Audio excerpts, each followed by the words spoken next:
রাজবাড়ীর গোয়ালন্দ উপজেলার পদ্মার মোড় এলাকায় ঢাকা খুলনা মহাসড়কের পাশে তৈরি হয়েছে ময়লার ভাগাড়। এতে চরম ভোগান্তিতে পড়েছেন পথচারী ও স্থানীয় বাসিন্দারা। পৌরসভার ৯টি ওয়ার্ড থেকে প্রতিদিন নিয়মিতভাবে ময়লা আবর্জনা এনে ফেলা হচ্ছে মহাসড়কের এক পাশে। ফলে সেখানে জমে উঠেছে বিশাল ময়লার স্তূপ।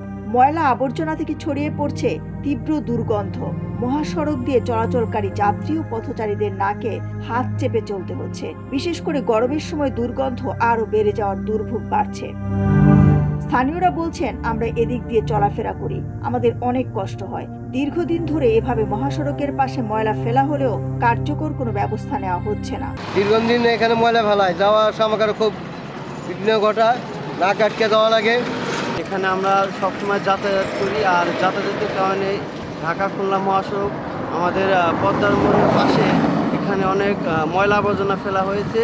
এই ময়লা আবর্জনা এত দুর্গন্ধ যে মানুষ এখানে নাকে মুখ ছাড়া অন্যভাবে নিঃশ্বাস ঠিক মতো নিয়ে যেতে পারে না। এই ময়লার কারণে আমরা ঠিক মতো চলতে পারি না, কারণ এর যে দুর্গন্ধ, এই দুর্গন্ধ থেকে চলাতে আমাদের যা সমস্যা হচ্ছে, এই সমস্যার কথা কারো কাছে আমরা প্রকাশ করতে পারি না। তাও এটা যদি কেউ সমাধান করতো তাহলে আমাদের পক্ষে থেকে একটু ভালো হতো, উপকার হতো। গোয়ালন্দ উপজেলা নির্বাহী কর্মকর্তা সাথী দাস বলেন, আমরা জনবল নিয়োগ দিয়ে ট্রেনিং এর মাধ্যমে দ্রুত কার্যক্রম শুরু করব। আমাদের জনস্বাস্থ্য প্রকৌশল থেকে আমাদের পৌরসভাকে আমাদের এফএসটিপি যে প্ল্যানটা ছিল ওইটা আমাদের বুঝিয়ে দিয়েছে। তো পরবর্তী যে কার্যক্রম সেটা হচ্ছে আমাদের জনবল নিয়োগ করতে হবে, এবং জনবল নিয়োগের পরে তারপর তাদের আবার ট্রেনিং দেওয়ার বিষয় থাকে।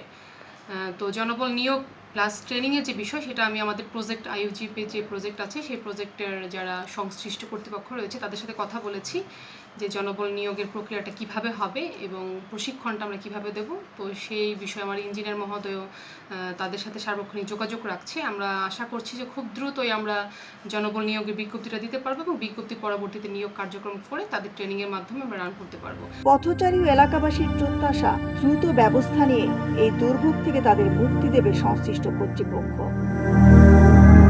দিলরুবা খান, ন্যাশনাল ডেস্ক, সোনালী নিউজ।